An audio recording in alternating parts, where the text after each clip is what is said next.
City Council this week approved $6 million streetcar expansion study, a $6 million contract for a consultant to do the necessary studies and a conceptual preliminary design for extending from downtown to Columbus along Florida Avenue and Tampa Street. Another study, another plan. Geez. Seems like that's all we hear about, right? Whenever there's exciting news about transportation, it's never like, hey, here's the money to build this specific project. We've talked about Bus Route 1. That's great. But here we go with another study. I guess it's necessary, right? To build this thing out, you've got to study where the stops would be, what the impact would be on the traffic, etc. You got to find out how much it's going to cost, all that. You said it would go up to Columbus? So if you pull up a map, yeah, it'll go from where it is right now on Franklin Street. It'll jet over east to Florida Avenue, go north to Columbus, and come back around south on Tampa Street. All right. So the yellow corridor, essentially, on this map right here, up to Columbus and back. Oh, wow, that's higher than before, right? Before I it was think supposed to be Palm. Yeah, now they're talking Columbus, and it's so back and forth. It's hard to track, to be quite honest, because remember a few years ago they put out this big, $90+ million thing.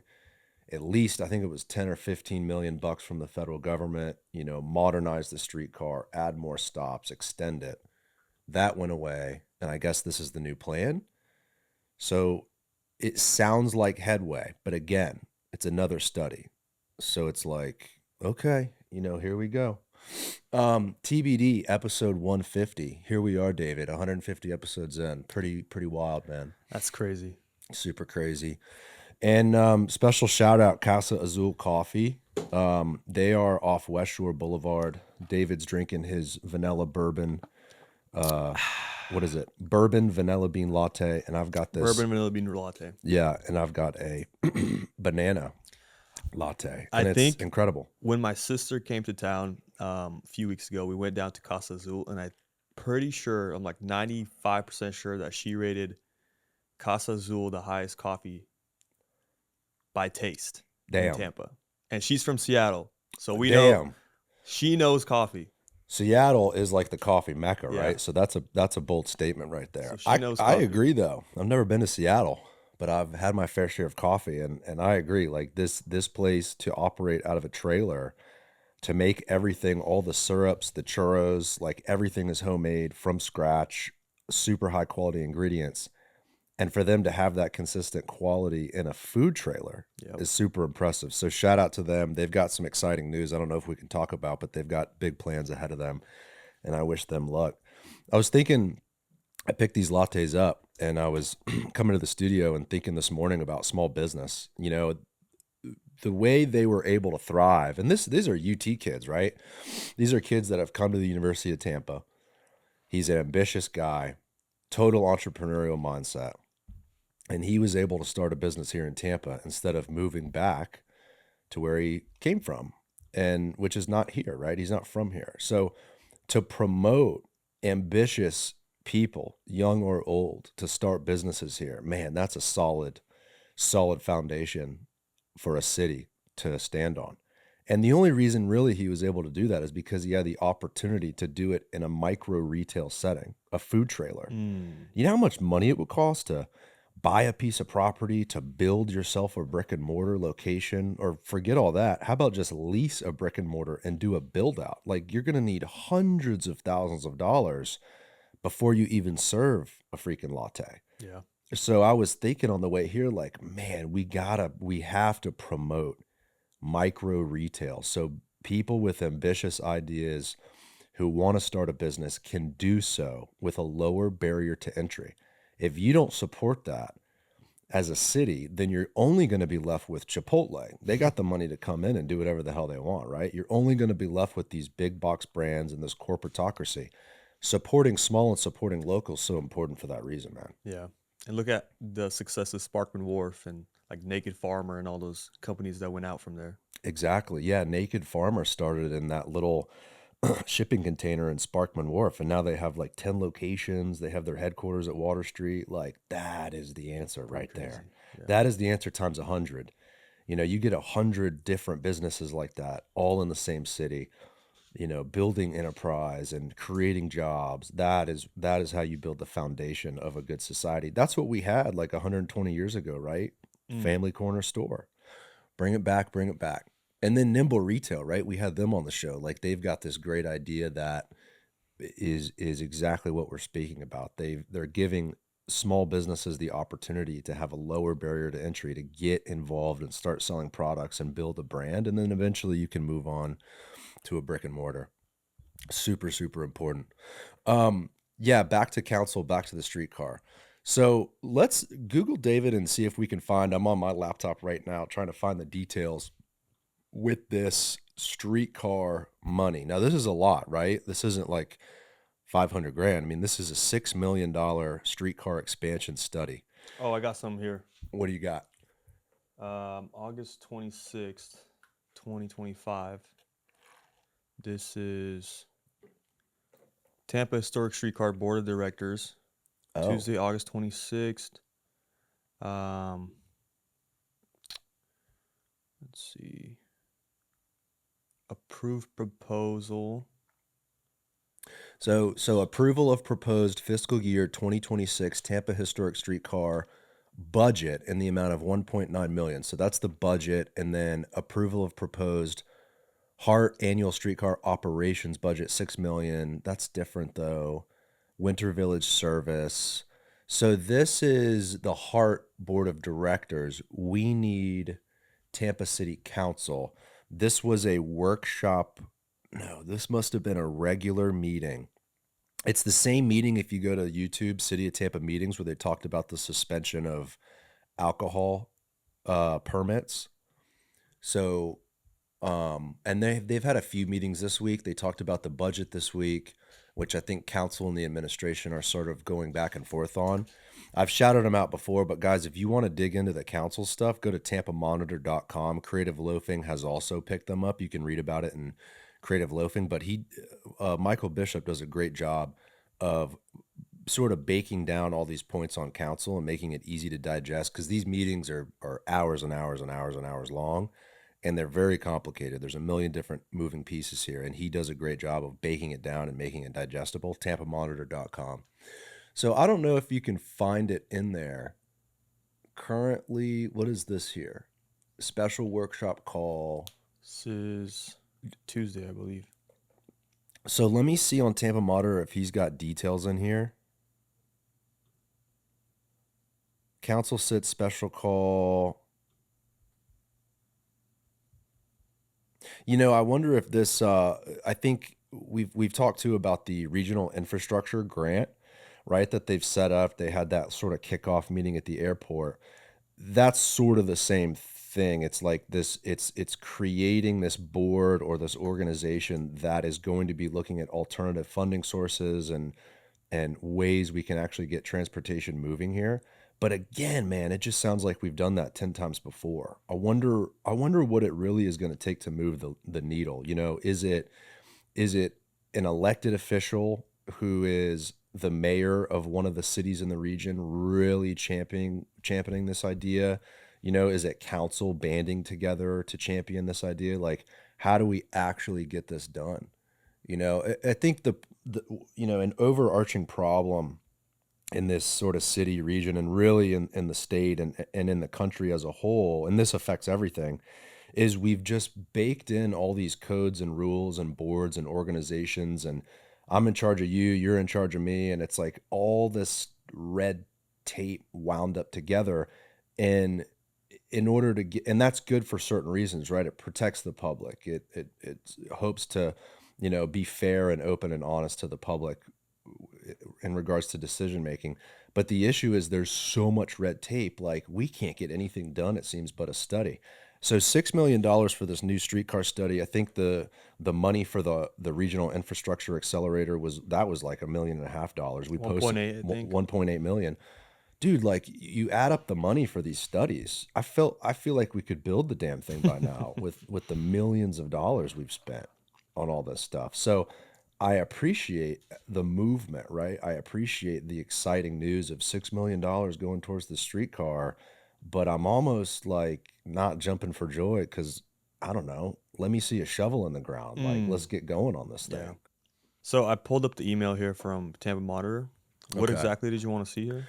Well, I'm just trying to get the details, right? The $6 million is apparently to study, right, the route, probably the stops and where all this could go. But I'm trying to get more details on it, and I'd love to see council actually voting on it yesterday because then we could see the council members' comments and like what Mm. they say about it. I know council member Alan Clendenin is like huge on this, right? So I'd love to see where he talked about So it would have been this this one study. right here, Yeah, I right? think it would have been Tampa City Council regular meeting. Let's They see. do all the uh, medals and stuff for the firefighters and the police in the beginning. Applicant presentation, special. Now, so this was interesting too. If we can take a quick side note and talk about this. So this is a special magistrate settlement hearing. I don't know all the details on this, but basically they had parking challenges for this particular development in Ybor City. And Guido had a great point. Lynn had a great point. Clendenin had a great point about parking minimums in the city and specifically in Ybor, right? This developer has had to go back and forth, I think, for 3 years trying to figure out a parking situation on a particular development. Meanwhile, you, David, have moved to Ybor City. You've actually sold a car, right? You're getting a duckweed in your neighborhood. Your gas works is across the street. I'm Like getting an emoto soon. you're getting an Emoto. Soon. So it's happening. Soon. You convinced the wife you're going to buy She a convinced me. damn. That's exciting. Yeah.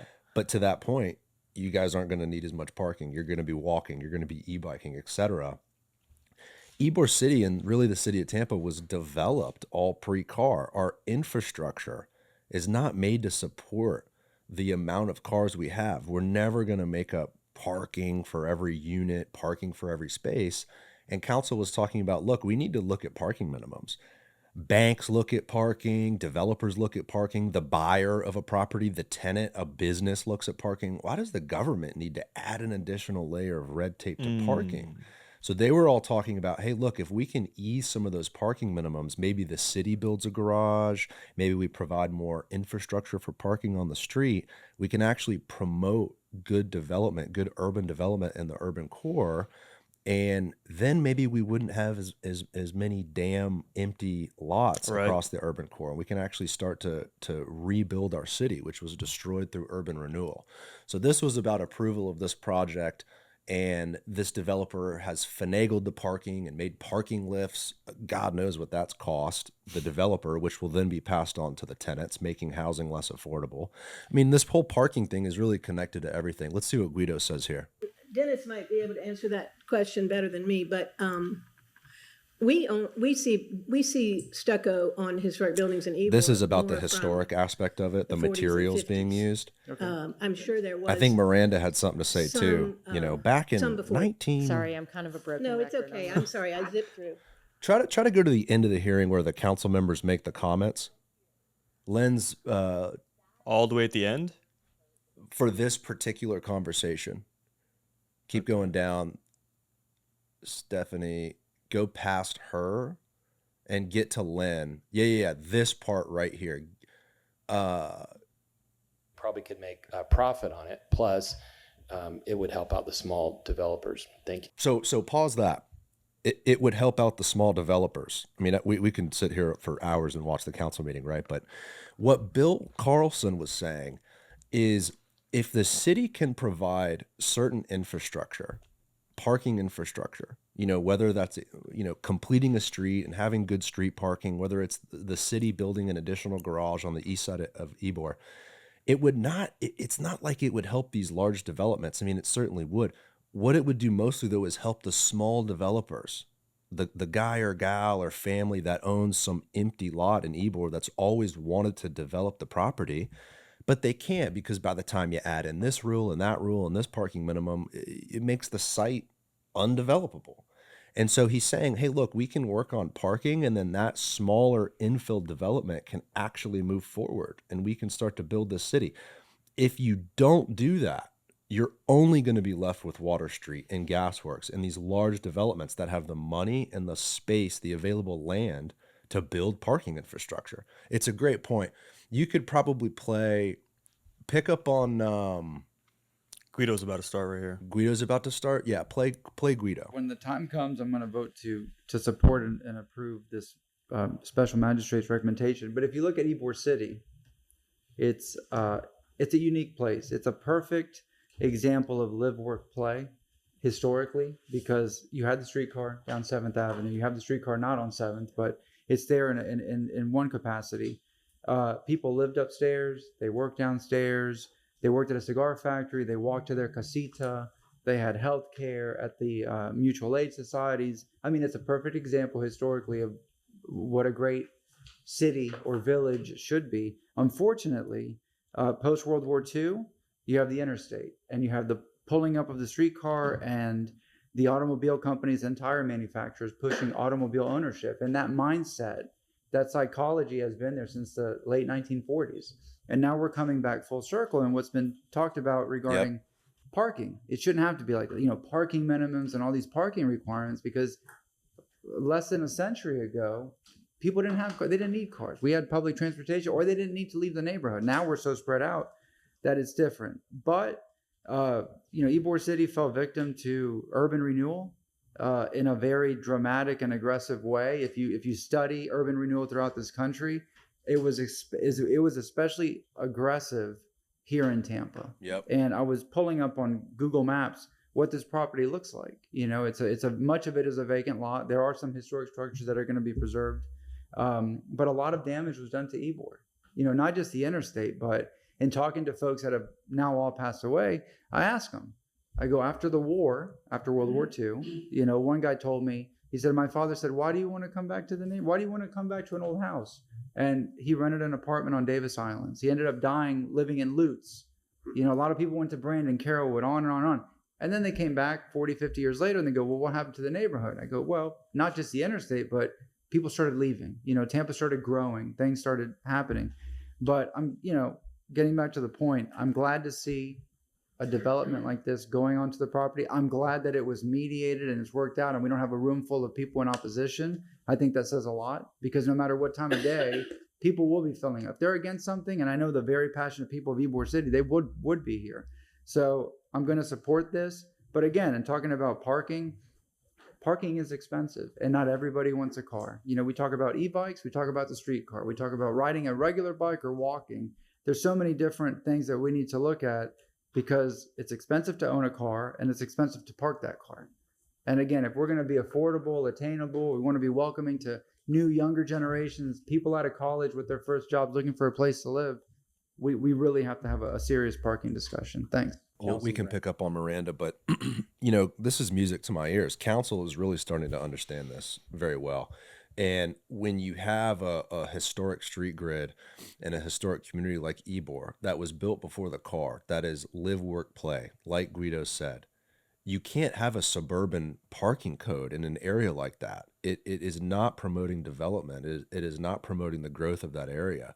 It's stifling the growth. It's the reason why the infrastructure is horrible over there, why the roads are all screwed up, is because there's no money to pull in from growth to be able to fix that infrastructure. And he's absolutely right.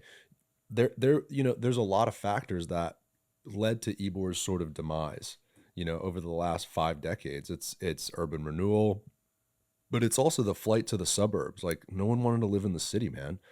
That's why South Tampa was all built up and Seminole Heights was all built out. Those were like the suburbs back then. And since then it's expanded beyond that, right? Carrollwood, Wesley Chapel today, and even further out, right? Like you've got Parrish and Fishhawk and all these communities where they're still expanding outside the urban area. And the same policies that direct those areas are kind of baking into the city grid, and it's just not working. It's completely backwards and antiquated, and council recognizes that, and it's really awesome to hear. Let's pick up with Miranda. Carlson and Maniscalco. Ybor City demise because of different things. One was the expressway. They want to blame it all on that. No. Part of it, yes. When happened was the people that work in the cigar factory, people that were working at a Reynolds can, aluminum can, American Can Company, And the people that were their kids didn't want to follow in that trade. And the demise of the cigar factory, along with the demise of housing, that they were built out of wood, most of them, except the housing projects mainly, deteriorated because of termites. And the houses were in bad shape. They didn't have enough money to fix them. And decays on and on and on. For years, it was a ghost town. And again, I want to mention Greco's name. There was conversation, Councilmember Carlson, about building a garage on the east side with Fernando Noriega and the mayor, because I listened to it. And it never got done because it got out of office. But there's going to be a need sooner than later to build another garage. However, who's going to fund it is another question. But Ybor City demise within itself, there was little grocery stores, and every 2-second block, you had a grocery store where you could go in, you didn't have the money, you just signed the receipt, and at the end of the week, when your parents got paid, you paid it off. And that's how it was. But things have changed. There was no credit card to speak of. You had a house account then, and whatever store you went to, whatever grocery store you went to, everything has changed. And so, I mean, I can't figure the 100% why they left, but they left mainly because the second generation from Ybor City, my generation that was born in the 40s and early 50s, went to school. Parents of the ones that went to school never finished grammar school. So there's a difference there between grammar school and even high school. A high school diploma at that time was something of success. Today, high school is part of a system that you got to go higher in education and do that to be competitive in the field. So everything has changed between Ybor City of yesterday and the Ybor City of today. Living in tomorrow is great, but the construction area has changed. You're never going to have what Ybor City had before. You have a lot of people that want to live there and not enough land to support. But you're right about a garage on each side, and that was decided not to build it at the end of his term because there was no money. But it's still there, it's still available. I guess, I don't know. In America, you can fix a lot of things with a lot of money. Ain't that the damn truth? Anything is possible with an open checkbook. But that's also the danger, right? You don't want government waste. You don't want to spend money on things you don't need. That's just bad policy. But you also want to try to spend money where you can promote the private sector to actually bring more money in. And when you look at where the city has built garages or where there is a centralized garage, you see the success of an urban area. You see that in Water Street. Okay, they have a centralized garage, and look at what they're able to do with the streetscape there. Look how popular that is. That's the Cumberland garage? That's the Cumberland garage, and because you have that centralized garage, you can open up the other buildings to better architecture, better streetscapes, better retail on the ground floor, make wider sidewalks, and make a more walkable, make a real city. Yeah. It feels great. Same thing is true on the west side of Ybor. You've got the city garages, and you have Casa Marti, Casa Gomez, all these little buildings that are supported by centralized parking. Another example is Hyde Park Village. Now, that place is a pain in the ass, right? But even so, you've got multiple centralized parking garages that create a better urban environment. So there's no reason to think why an additional garage on the east side of Ybor would promote that same level of development on the east side. And none of this is overnight. People that are hesitant about some of these policies seem to forget that, hey, look, this isn't overnight. This is over 5, 10, 15. This is over decades long. This is really for our children. This is about the future planning of the city when you make an investment like that. He shouted out Mayor Greco. That was close to 30 years ago when all those plans were put in place. That was in the late 90s and early 2000s. So here we are 25 years later, and those policies 25 years ago are now having a really, really positive impact. That streetcar was put in, HCC was brought to Ybor in like the 1970s.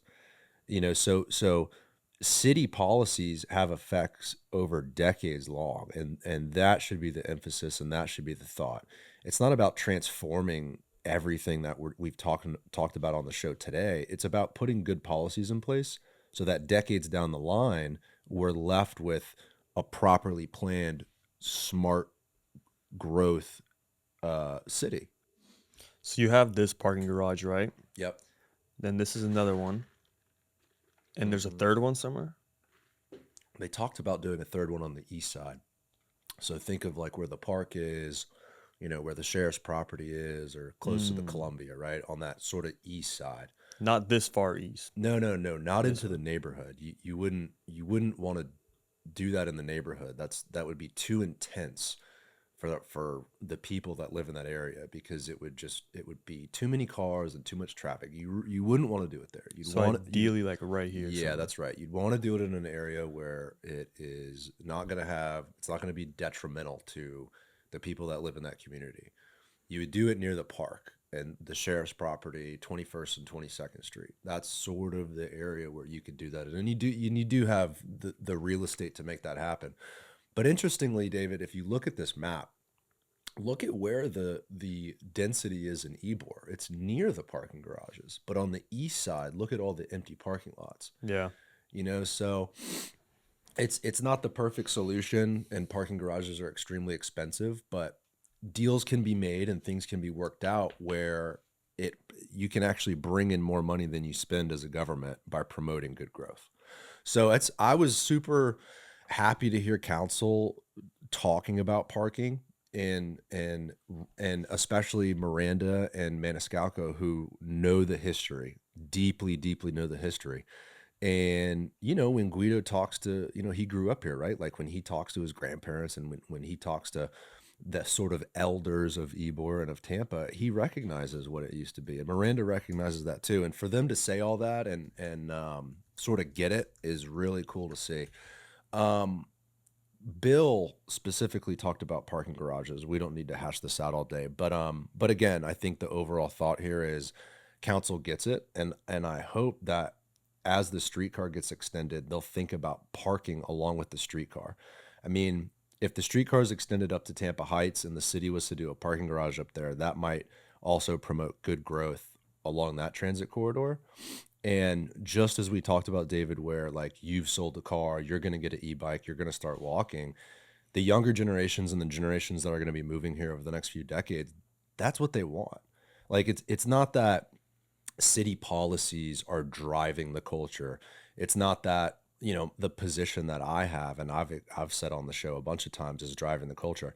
The culture wants that. Like, you probably sold your car early. Like, if you come and move to a city, you're not moving to a city to hop in your car to go get a stick of butter. Like, you're moving to a city for the accessibility and the affordability and the economic opportunity. Big on the economic opportunity. Let's make some money, dog. Let's make some money. That's why you left Northport. You know, you left your community where you were living to come to Tampa for a better opportunity. No different than I left Sarasota. I was like, you know, sort of the victim of parents divorcing, right? And I was raised by a single mother. I was like taken away from Tampa, and I always wanted to move back. And I moved back with my then girlfriend, now wife, in 2017. Like, you came here for the same reason my great grandfather came here in the late 1800s, for a better life and better opportunity, man. That is the American Genesis story, and it's true today as it was, you know, over 100 years ago. That whole like Nick Nucio Parkway area, right? Mm-hmm. In the last 4 years, there's really no one living there or anything, and I'm assuming no one was walking there or anything like that. Since La Union's built and they're building that new W2 development right next to it, the whole Gasworks region, I've seen so many people just walking on that corridor, riding their bikes and everything like that. And it's just nice to see. Like, when we just moved in there, we were 36 or something like that, 35, and we were basically the only ones walking around. And in the last 7 months that we've lived there, there's been so much people walking around that area, biking, everything, scootering. It's just good to see. Like, you see the city alive now in that specific area. This episode is brought to you by the official remodeler of the TBD podcast, Kohler House Remodeling Company.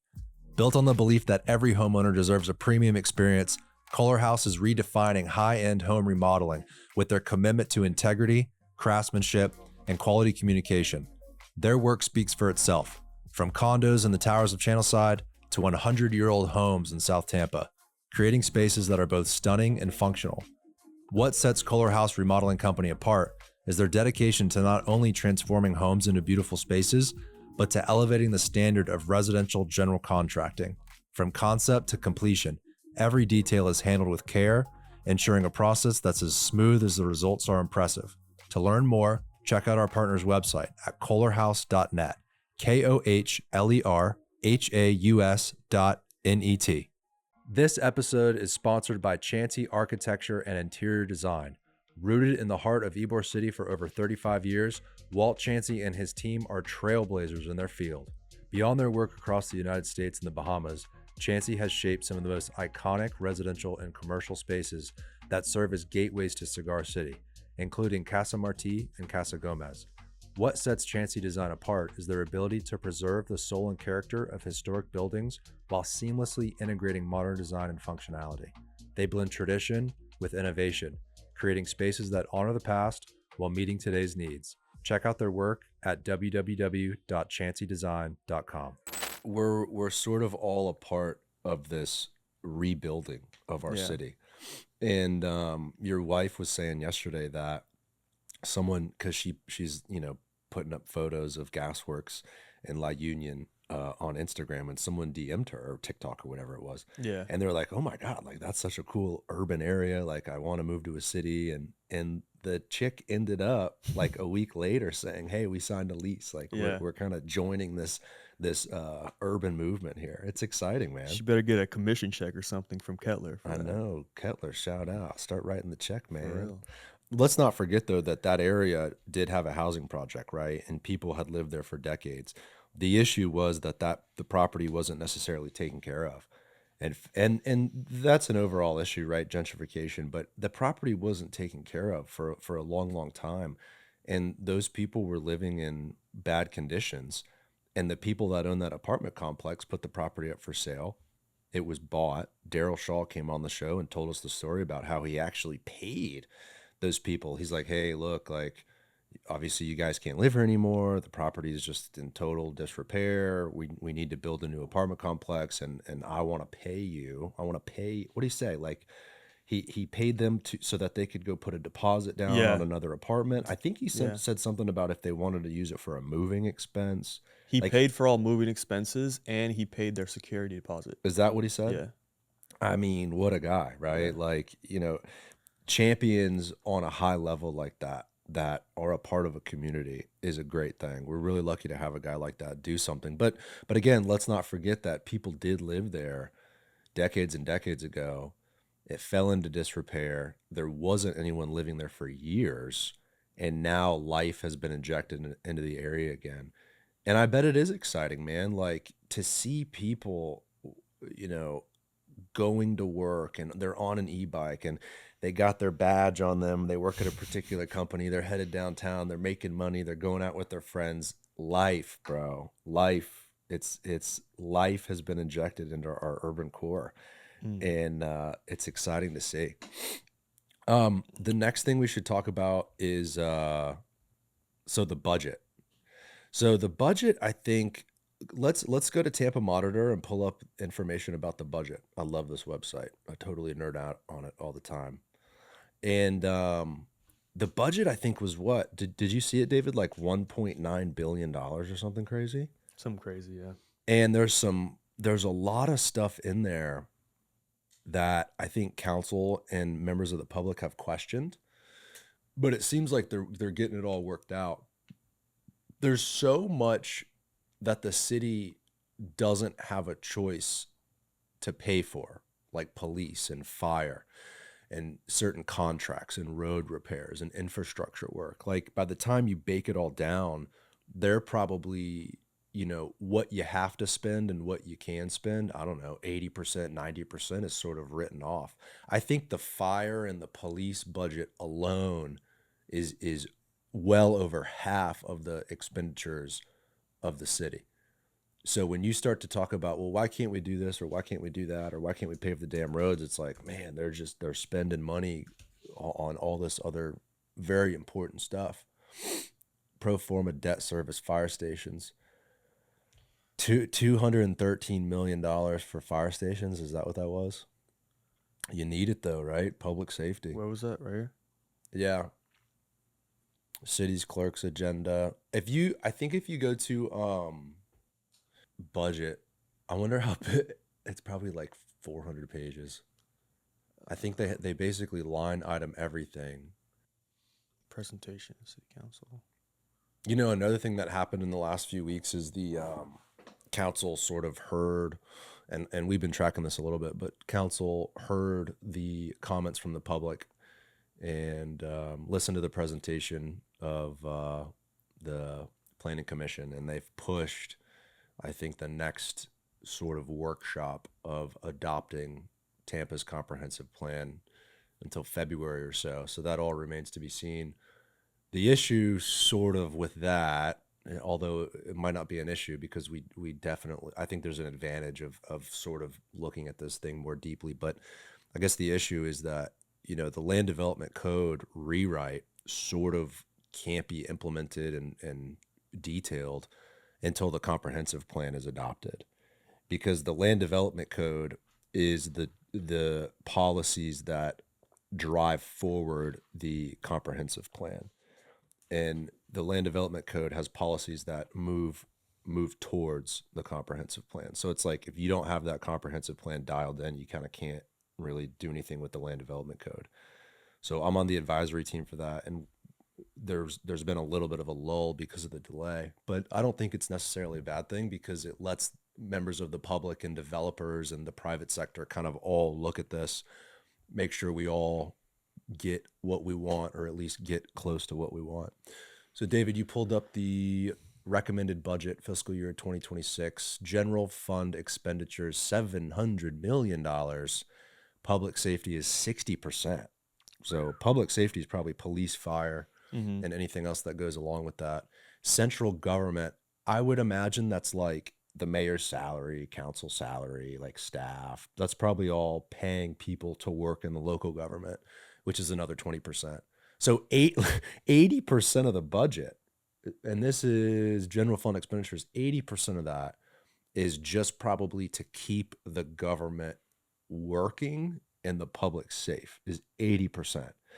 Parks and recreation is another 10. That puts you at 90. Public works, which is like fixing roads and stuff, is 5. You're at 95%. So that is insane, right? It's like, So you got 5% for like the streetcar and stuff like that. yeah, which they've put economic development, $37 million, which is a lot, right? Like, what does that mean? What is economic development? And I wonder if that's like, oh, you know, we're going to $6 million study for the streetcar. Like, is that economic development? Like, I wonder how that would break down. 7.8 million for golf courses. Where does it say that? Right side. Oh my gosh. 1% of the enterprise fund expenditures is golf courses.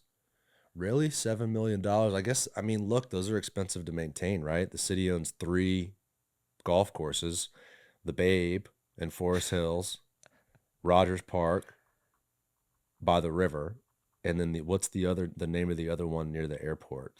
Cypress, I think. Now, what's the benefit of the city owning those golf courses? Well, I asked my grandfather was mayor when the city bought the Forest Hills golf course. And the reason why the city bought it was actually to stop the development, because a developer, I think, was under contract to purchase that land.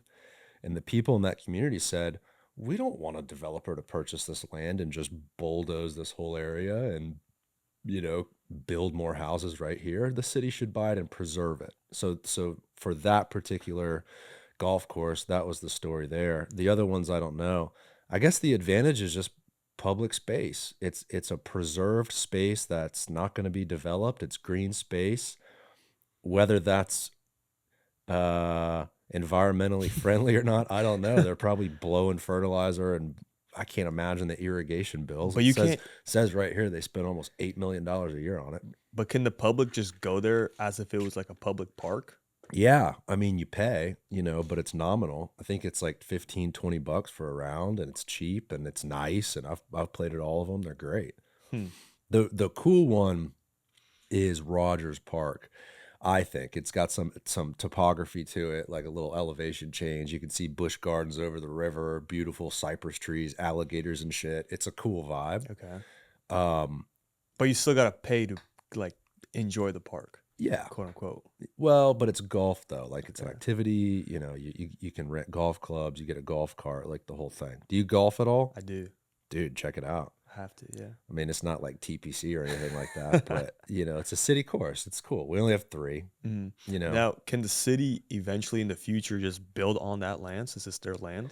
I think they can do whatever the hell they want. Is the short answer, right? It's like city owned, but I would imagine there's caveats. You know, and even if there weren't, the public would never go for that. Like if the mayor tomorrow or council got together and was like, we want to tear up this golf course and build a new house, you know, build a development on it, I think the public would be like, no, that's not what we should do at all. But hypothetically, they could.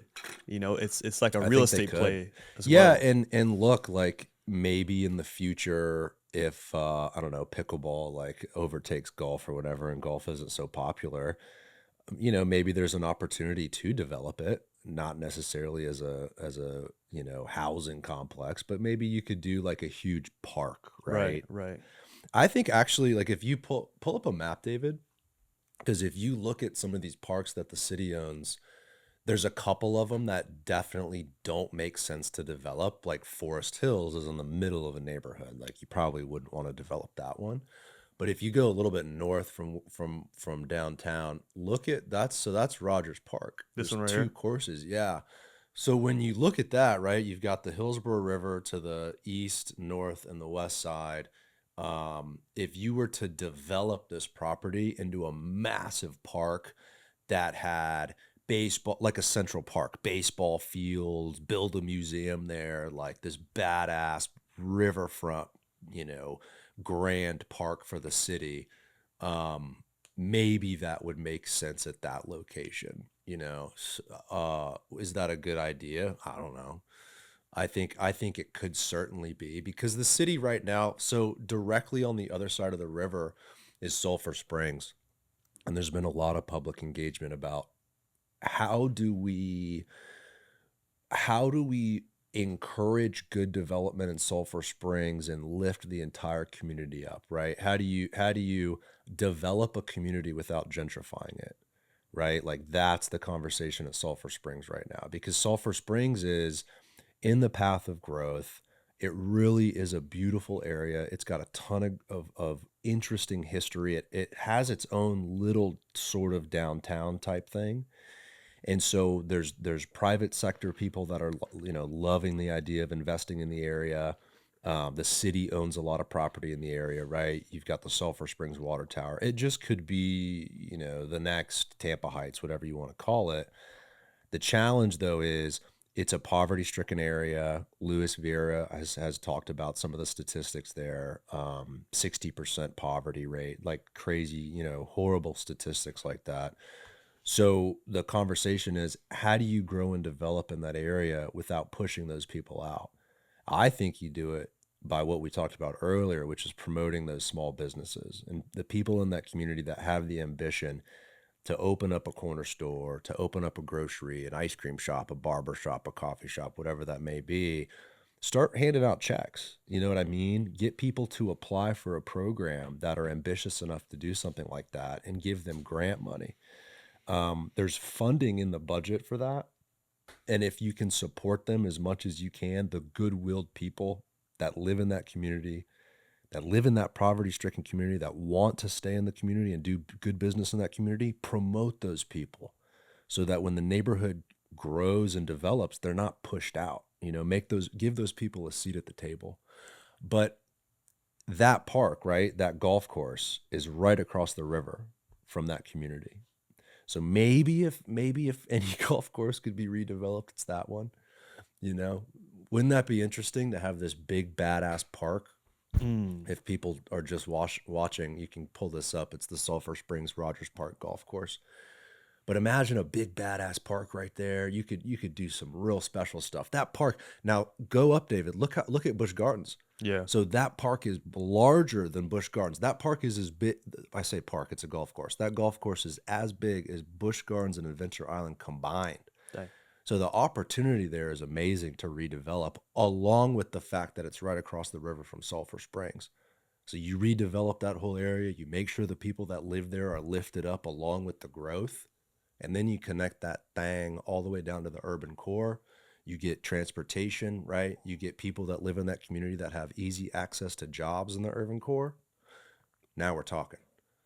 You can analyze this all over the city, and the fabric of our city is conducive to these types of good growth. That's why so this week was the Congress for New Urbanism, Florida Summit was here in Tampa, and I bought a ticket. It was like $300. I think it's still going on today. I was only able to go to like one event, but hey, happy to donate to the good cause, right? But they were talking about, the future of cities, and I was thinking in my head the whole time, Tampa has the best opportunity to adopt policies for good urban growth because of the fabric. And we talk about it on the show all the time, the fabric of the city, the way it's laid out, the urban core, how dense it is with the historic component. If you had good policies, boy, you could make something really, really special here. But it takes those good policies to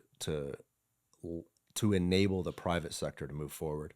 And when you have as many issues as we've had at the city regarding whether it's permits or whether it's antiquated suburban-esque policies like the parking code we talked about, it just inhibits growth and frustrates everyone, basically. Special election. Special election, District 5, early voting started what? Yesterday. Wednesday, or was it yesterday? Yesterday, the 4th.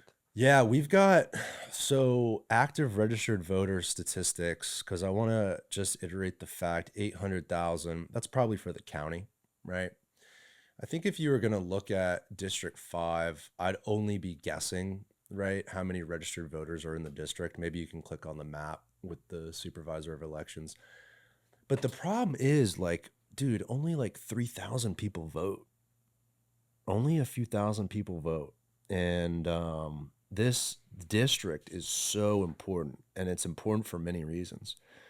First of all, it's important because it's the highest concentration of Black people that live in Tampa, right? So that community is most expressly represented in District 5. This is their voice. This is their opportunity, right? Councilwoman Gwen Henderson unfortunately passed away, and so that's why they're having a special election. She was the representative for that district at a time where you've got the streetcar question, which is in the district. You've got the comprehensive plan update, which has come before council. They don't have a representative. You've got the budget being adopted. They don't have a representative. So it's super important for this community to elect someone that represents them well. What makes it even more interesting is it includes high growth areas like Sulphur Springs, which we just talked about, but it also includes Ybor, Water Street, Channelside, Tampa Heights, University of Tampa area, NoHo, right? That super, super popular North Hyde Park area where a lot of young people live, a lot of high growth. And so it's this and it includes the port, right? So it's this super, super dynamic district in the city that is having a special election at a time where it's extremely important to vote for someone who knows the game and knows how to effectively get stuff done for this community and be a real advocate for this district. So if you live in District 5, again, Water Street, Tampa Heights, that's the urban core of our city, East Tampa, Sulphur Springs, NoHo, right? If you live in that area, downtown, you got to get out and vote. There's 14 candidates? 14, yeah. How was the forum the other night? You went to the Tampa Heights forum. We covered it. I was out of town. That was pretty good. They asked a ton of questions. It seems like the majority of the people that are running are very like transportation and building the city focused. So that's good. There wasn't really anyone that was like against, maybe one or two. Against what? Against like growth and stuff like that. Like there's one guy that was for expanding I-275 and I-4. Only one out of the 14 said they One out want of- to expand it. Yeah. But everyone else said they would be for expanding transportation options in the urban core. I love that answer. We could, like, first of all, they just expanded it. Like, the guy who was it? Do you know who it was? I don't know if I should say, Why not? because I'm not sure if that's 100% accurate. Because from the video, it looks like he said yes. We don't want to put I don't a want to like. platform in out there if case. it's wrong. Yeah, exactly. Well, hey, well, look, the video you posted, it was a rapid fire, right? Yeah. And they had a green thumbs up or a red thumbs down, a yes or no. And what you're saying is maybe he put up the wrong one or something I'm like not. Yeah, exactly. So I don't want to like speak for that. him. Sure. But that's what it seemed like he put up. I mean, I can't imagine at this point, knowing what we know, when they've already expanded it, you could be for another expansion. That seems ass backwards to me. The other thing is Maybe that not, though. when they were asking those rapid fire questions, there's a couple people that they would ask the question, right? And then a couple people would like look around, see what everyone else put, and then put it up. See, that's what we don't need on city council. And I'm not saying that that's what we currently have. I don't believe that. But whenever you have a body of people that don't have their own convictions and their own ideas and their own ideology that constituents believe in, right? In this country, we elect people that most align with our convictions that can sort of vote on our behalf. And if you have someone that's looking around the room, oh, did David vote for that? Right? Did this person, like, how is this going to make me look? Boy, that's the wrong person. Right. Pull up the video. Let's see if we can identify these people. Since we're in the voting age and people need to make an informed decision. So David and Logan, who work in TBD, went to this candidate forum because we know this is important for everyone to follow this election. And so we want to highlight it, and we want to give people as much encouragement to get out and vote as we can, and especially help them make informed decisions. So David covered it, and you took this video, David. This was last week at the Tampa Heights Forum. Trying to get some Further audio. expansion of I-275 or I-4 through central Tampa. Pause it. So I see what you're saying, David. Like, people are like, oh shit, like I voted for the wrong thing here. Do you support further expansion? So this guy looks like he's putting up green. Right? Yeah. Tom DeGeorge put up green, but as you said, like, maybe he screwed up the red and green thing and didn't mean that. I don't know. Now watch this side. I don't know. So who was that? This one on the right? Yeah, who's on the far right? Is that Tom Scott? That was the former city councilman in Hillsborough County. I think that's yeah. But again, you catch people at weird times, right? It's Yeah. like maybe he wasn't paying attention or like listening, and then at the last second was like, oh shit, what are we voting for? Right? Yeah. But it's still a bad look to be asked a question as a candidate, and before you answer, before you pull on your ideology, your convictions, what you know about your own community, you look and see how the crowd is voting so that you don't look bad. Right. That's not good. No. That's not good. So yeah, Resilience projects, even if it everyone means went green reducing here. funding in other areas. Everyone So went think about green. that. Should Tampa's Hold up. She went red, flipped green at the last second. So, and what was the question? Should the city of Tampa's budget fund more resiliency projects? Yes. The answer to that for any of the candidates should be 1,000% yes. Like, Right. the more infrastructure we can put into this city that helps us be more resilient for storms and flooding and all that kind of stuff. Yeah, 100%. Green across the board. We're so behind on some of that storm resiliency infrastructure. Let's keep going. So this is, should Tampa's historic district guidelines be updated to include sustainability and climate resilience standards? Oh, here we historic go. district guidelines be updated to include sustainability and climate resilience standards? Everyone went green here. Everyone went green. Yeah. But that's such a loaded question, though. Like, what does that even mean? And first of all, why, and baking in historic, like, should historic guidelines have climate and resiliency standards?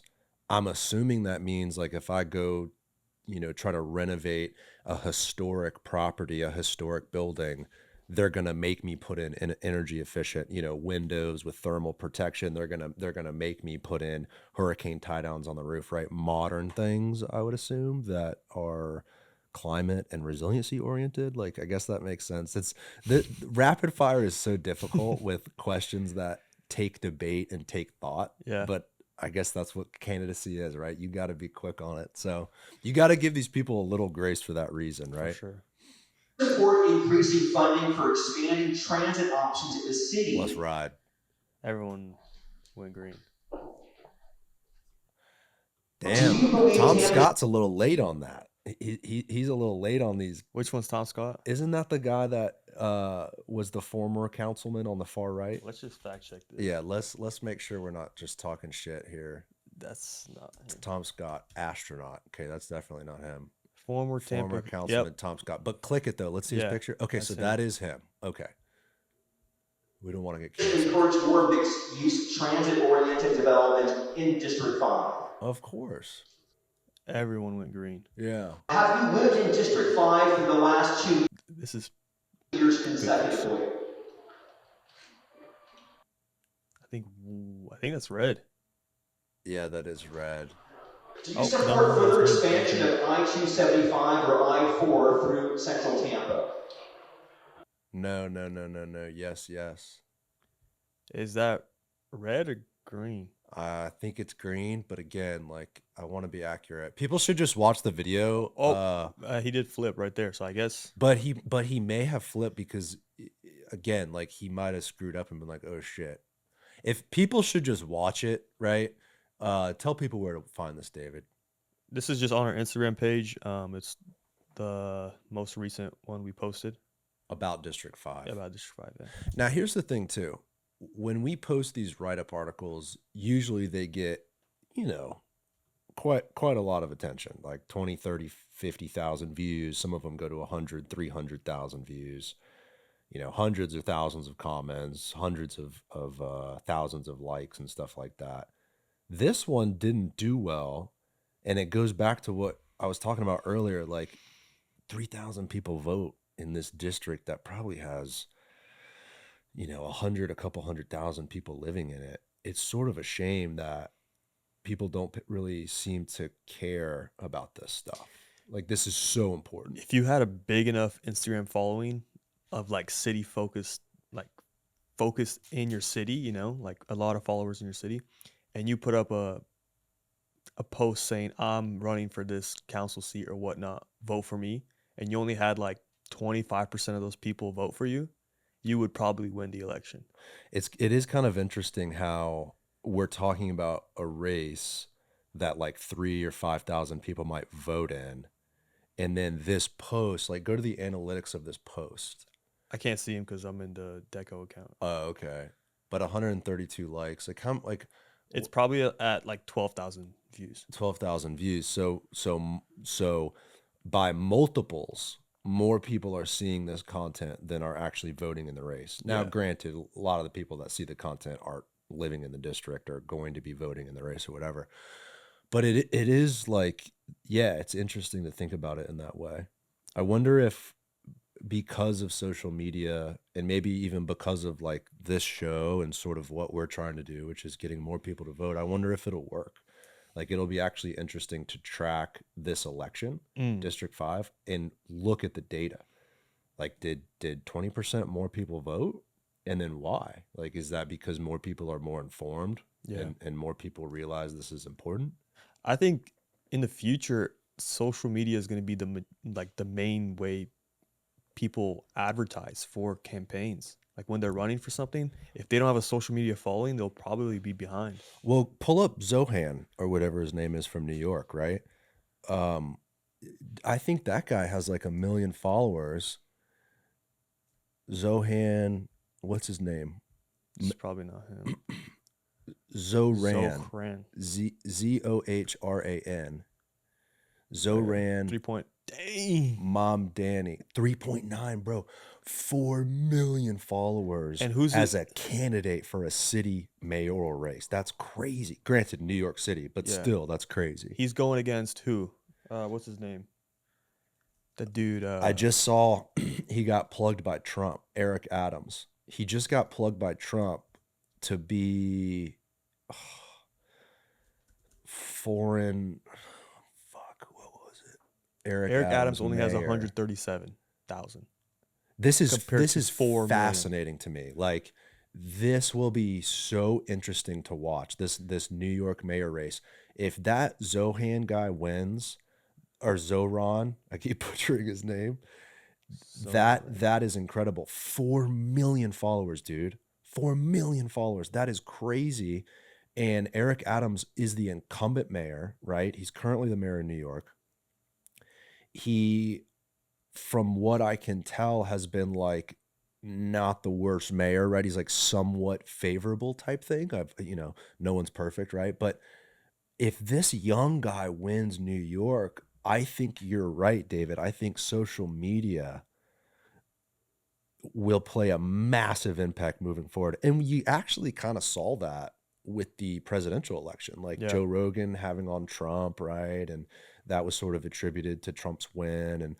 And some of the social media stuff is having more of an impact than ever. It's just simply a way to connect people in a deeper, more meaningful, and quicker way than you ever could before through the regular news cycle. I mean, based on like Trump's success with the podcasting and all that stuff for running for presidential election, like now you see Gavin Newsom doing the same, and he's going on all these podcasts as well. I'm guessing he's gearing up for a presidential run as well. Yeah, 100%.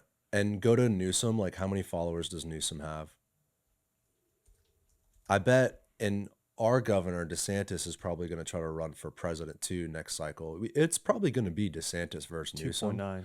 2.9 is crazy. But he has less than Zohran. Or How does Zohran.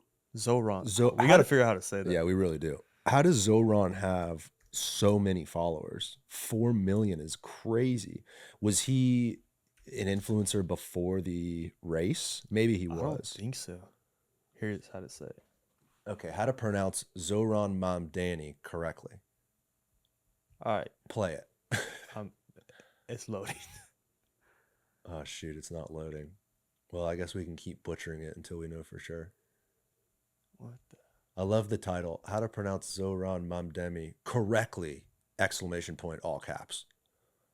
I wonder if his team put this out. Like, dude, you're getting butchered out there in the media. We gotta put out a pronunciation video for you. What is going on with the Wi-Fi? Trump, though, and like Fox News and the Republicans are freaking out about this guy because he has extremely socialist policies, right? Some of his policies regarding housing and, buying up housing, like for the city to try to take that on. I don't know that that's been done before, especially on the scale in a city like New York. You have to wonder what the real effect of that is going to be. If that guy wins, it's going to put shockwaves through the system. My fear is that if he wins, it will drive out businesses, corporations, residents, investors, capital, et cetera, down to our area. And we're going to have COVID 2.0, where we have another price escalation here. And how old are you, David? 25? 23. 23? Youngin. 23 youngin. I'm 33. It's like, dude, how damn. The video with Kevin Hart where he's like, I'm 51 years old. Damn. Zohran Mamdani. All right. Zohran. All right. Zohran Mamdani. What the hell was I talking about? Oh yeah, if we have a massive amount of demand that is again driven to our area, like it was 5 years ago, and we have another price escalation like we've had in the last 5 years since COVID, prices are up over 100% minimum real estate prices, insurance prices, all of the demand, all of the price level that has been escalated because of the unprecedented demand from COVID. 2.0, if that guy wins, it'll be driven to our area. All the New Yorkers are going to come here. They're going to come here with cash. And when you're looking with your wife for a house, they're going to beat your ass because they have cash, they have more money, and they look at our area like a bargain. The same thing is going to happen 5 years ago. We're going to be put in a position where native Floridians, people from the city, people that have, like you, moved to the city in the last few years and have tried to, make a better life for themselves and make some money and buy a house. Good luck when you're competing with a New Yorker with cash. So my fear is like, dude, we as a city need to build financial resiliency. We need to get rid of these parking minimums. We need to start opening up some supply in areas that make sense so that we have enough supply to capture a level of demand that probably will be coming here for decades to come just as is, but will absolutely be escalated if this dude, Zohran, wins. Did I butcher it again? No. Okay, I think that's good. Zohran. Zohran. Zohran. And go to like scroll all the way up, scroll down. Let's see, like you might have to scroll for a while, but I'm just curious to know, do you know if this dude was an influencer? Like, how do you have 4 million followers? I think that's all from the last few months, That's so crazy. but we'll see right now. These policies are so dangerous though, in my opinion. But I also think like maybe New York is a different animal. You've got like 8 or 9 million people. You've got this extremely complicated economy. That's really a real estate economy, a financial economy, tourism. But how do you manage the price level as a city? You've done it traditionally through the private sector, through supply, through the densification of Manhattan and these other areas. And because the wage levels have been escalating over the years, and you're able to go to New York and get an entry position for like $120,000, $100,000, you're able, you make a lot of money, so you're able to afford it. These new policies that he's saying where the city would actually provide the housing, the danger with that is it's not going to provide any incentives towards the private sector. And the private sector will always be the driving force of supply for housing in this country. That's just the way it's always been. And when the government gets involved in that and the private sector backs out over the years of these policies, the years that these policies are active, all those people are going to come down here. All those people are going to leave the city. Then you're going to have less tax revenue, less investment in the city.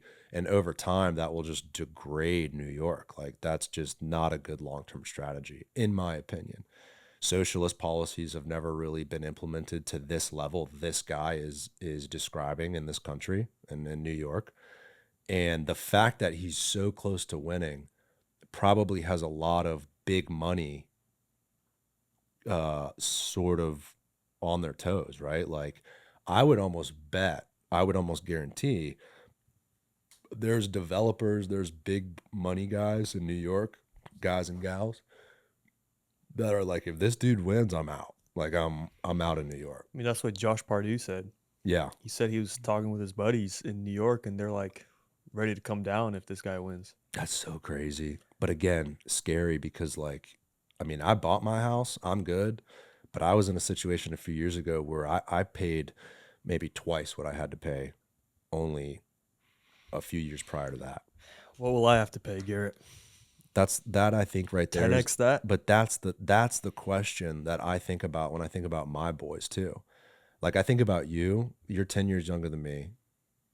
You work with me on this thing. Your well-being is my well-being. If you do good, we do good as a show. If you don't have the opportunity to build a life for yourself here, if you can't afford to buy a house with your wife, start a family, keep making money, right? You times 100, that's not good for me. That's not good for the rest of us. That's not good for the city as a whole. So it's like, and then what are my kids like when my boy is 30 years old and he goes to buy a house with his wife, what the hell is he going to have to pay? It's like, that is the challenge. And it's not necessarily a bad thing on its face, because if people can make a lot of money here and there's a lot of economic opportunity, it's okay to have an escalation in price level because wage level will keep up with that. But the challenge here locally is that our wages are not matched up with the price level. I think, didn't we even talk? There's an article that just came out. Like, Tampa, this region is one of the most unaffordable in the nation because the discrepancy between the wage level and the price level. See if you can find that article. It just came out. Now there's all these other articles about, oh, that's like the highest growth area and there's an incredible amount of opportunity, etc. But the problem is if people aren't making money, if people aren't making the wages to support a lifestyle here, then they will leave and we'll be left with nothing, or they'll stay and never have a chance to make it out of the middle class. So new study ranks Tampa as the most, scroll down a little bit, David. According to a new study, Tampa is now the most expensive city to live in Florida when it comes to costs versus income. Florida when it comes to costs versus income, which is a big shift for a region that was seen as the more affordable spot in our state for years. But as 10 Tampa Bay's Eric Glasser reports, that is no longer the case, as wages have not kept up with expenses. At least for me, there's very definitely been a raise. If you live here, you've probably suspected things are just more expensive these days. In the 2 years I lived there, the rent went on probably like $400 to $500 a month. I mean, we're really focusing on cooking more at home. Like, we definitely don't eat out as much anymore. In general, I would say everything. The cost of food, the cost of living. And now a study from the website FloridaRentals.com confirms it. Tampa, once considered the more reasonable region in our state, now ranks as the most expensive. It's particularly expensive now. And what are the Republicans in this state, the leaders of the state, talking about? I haven't heard them talk about this. They're talking about detaining the illegal immigrants, Alligator Alcatraz, painting over the frickin' street murals, public safety. You know, a couple of them have come on the show and talked about we need to defend the port from an attack. You know, it's like, I appreciate all that, but this is where my worry lies. This is dangerous territory.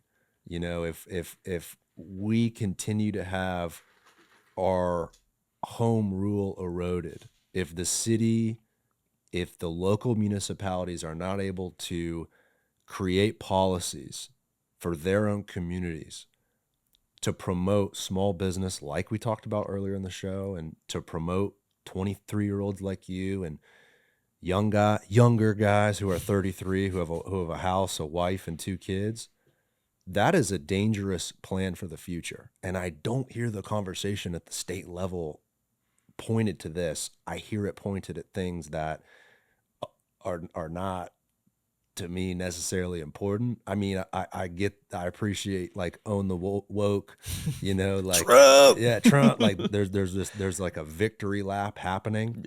Okay, you know, great. But eventually, can you take off the crew from scrubbing the Pulse crosswalk and put that crew on a policy that is more conducive to an urban environment that promotes small businesses? Can you fix the roads? Can you create safer streets?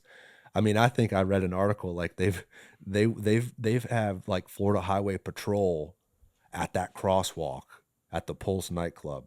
Which, by the way, if you're going to give an exemption to any area to have street art, why wouldn't you let the people of that community who lost like 57 people in a mass shooting have a moment, have a crosswalk, a colorful crosswalk to honor those individuals? You can't create an exception for that. You know, meanwhile, we're reading these articles about new study ranks Tampa as least affordable city, and they got a 24/7 crew painting over a crosswalk. They don't seem to recognize some of these issues. Now, I think what they would say is, well, we're going to get rid of property taxes. You know, it's like, yeah, but then how do you pay for all the infrastructure we need? How do you pay for all these things we need? You know, it's like, it just seems a little backwards right now. And I think the dangerous part for the Republicans is the pendulum always swings back and forth. And if they keep advancing on this front, right, and they don't speak more about what we're talking about here with this affordability, the government red tape at local levels, the state puts pressure on local government to write good policy. Look, we know what we know best here locally, right? At the state level, that's more overarching. If they don't recognize some of these issues, I don't think they're going to do as well as they think they're going to do in the gubernatorial. Like, I think that if they don't start talking about these issues and they continue to talk about like rounding up immigrants and alligator Alcatraz and painting over the pride crosswalks and stuff like that, that's just that, like at a certain point, that's not going to resonate anymore. Look, COVID changed everything, and the governor had it right. Thank God we had the governor at that time. There was a huge power grab from the left over the last few years. And some of the policies that were put in place were very dangerous. In hindsight, you can look back and say, wow, the Republicans really got certain aspects right. But if you continue to own the woke and you put aside these real issues that we're facing as a state, I just don't think long term that's good messaging. That I think that's all I would say about that, right? It's like, at the end of the day, the pendulum always swings, and Floridians are going to vote for their best interests. And although at the time it made a lot of sense to vote on the Republican side, if you continue to not think about affordability and transportation and all these things we've talked about, it's not a good long-term strategy for Republicans. It's just now politics is who can own the other side more. Yeah. Like who can prove the other side wrong instead of what can we do for our people. And I think that's just dumb. That's just dumb. Like, why are you not? The people should be the number one priority for politics. Well, it's not owning the other side. Like, who cares? You Really, kind who of cares? do have this, like, civil war is a strong word, but to your point, this like fight where the left and the right is like, well, we're going to gerrymander this. And then California, like Newsom just came out a few weeks ago. Well, we're going to gerrymander us. And then we're going to put Trump on Mount Rushmore. And we're going to do, it's like, can you guys stop? Like, can you guys just understand some of these policies that are affecting people at the kitchen table level and focus on that and put your differences aside and write good policy that can get us out of some of these holes we've dug ourselves in? We need a third political party. We need one bad. I totally agree. Like the genesis of political parties is a great concept where people with similar morals and ideologies and backgrounds can come together and select a candidate that aligns with those. Like, you have your guy, I have my guy. We rally around those people and we vote for them, and you have this two-party system. Like, yeah, that makes sense in a concept. But as with anything in this country, we sort of take it too far. And we're at a point where the two-party system, which was supposed to help us, align and identify candidates that share our values, is now almost working against us because the two-party system is fighting each other. And the two-party system is not looking downward at their constituents and the people that have trusted them to vote for them. Instead of working for those people, it's working to fight the people on the other side of the aisle. And it's just disappointing to see. You kind of wonder like where it all leads. I mean, Trump won again, and so he's president for the next few years. But what next? I think the big question is like, who's after Trump? Where the state of Florida? Where does the state of Florida go after this red wave? It's all curious. It's all curious, man. The late stage American democracy has been a wild ride for us to grow up in and witness. And I don't necessarily see it coming together. I see it pulling further apart. Yeah, I don't know. I have to comment. I don't know where it goes. Well, I don't think anyone does. It's certainly not us, right? And here's the thing, right? Do we care about that, or do we just simply care about, can I provide a lifestyle for my family? Can I have reliable transportation in my community? Can the people that work for me have opportunities? Can I walk across the street with my family to the local corner store safely? Am I in gridlock traffic, or can I get to where I need to go effectively and efficiently? Are my streets safe? Are they clean? I think those are the questions that I really care about. Blue or red or this guy or that. It's like, as long as I can kind of get what I need in my house and in my community and the people that I care about and my friends and my family and my employees, then like that's all I care about, really. Yeah, the more I've been like editing for this podcast and whatnot, I've been realizing that local politics is so much more important than federal. Yeah, man. So much more important. And that's why it's going to be fascinating to see who votes in District 5. Like federal elections and just federal laws in general, they usually just stay the same. Like it doesn't really matter who's president. Your rights and everything, they don't really change from 4 years to 4 years, you know? They're too high level. Yeah. They're so high level that they deal with international conflicts and relations and trade policies and stuff like that. And, you know, is it important? Of course. Like, is the abortion and gun debate important? Yeah, of course. Like, those are really, really important social issues. But do they affect you more deeply than who's on your city council that is going to be making policies that directly affect your street and your neighborhood? Every single day. Every single day.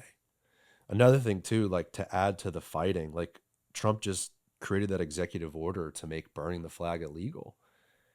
You know, first of all, these executive orders are totally, I think, out of control. And it's not Trump, by the way. Like Obama was doing executive orders. Biden signed a bunch of bullshit.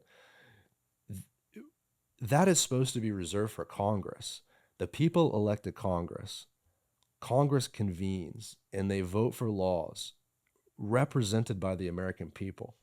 Executive orders are reserved for special circumstances. Burning the American flag has been long established to totally be in line with the First Amendment. That's the freedom of speech. It's been law. It's been it's been hashed out in the Supreme Court. I did a presentation on that in, let me think here, 7th grade. No shit. I did a presentation. And what on was burning your the flag. conclusion? That it's protected by the First Amendment. And then I don't agree with it, right? I don't agree that you should burn the flag, but technically, yeah, that's allowed. And so I think it was United States Supreme Court. It was U.S. versus. No, I can't remember. Never mind.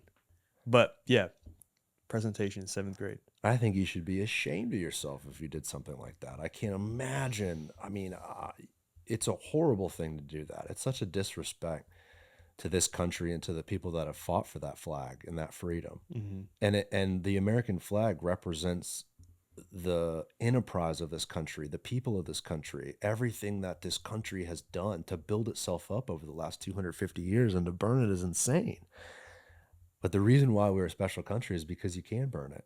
You know, that's the reason why this place is special, because you have the freedom to do whatever the hell you want. Freedom, baby, right? Yeah. And so for the president to just, well, you can't do that anymore. I'm going to sign this piece of paper and now you can't do it. I don't know. That sort of goes against this whole idea of what we are and who we are as a country. But again, it's just another own the libs, own the woke policy. You know, it's not focused on the true foundational principles of this country. Again, like, we think it's horrible, but you should have the freedom to express yourself in that way. So we'll see. I think one thing, and we'll wrap it up with this. I gotta split here. I got a meeting at noon, but we should post the results for District 5. Like, how many people are registered to vote in the district, what the turnout was in the 2019 race, the 2023 race, and then what the turnout is this race. Are more people paying attention? Are more people voting? Is it less? How many people, etc.?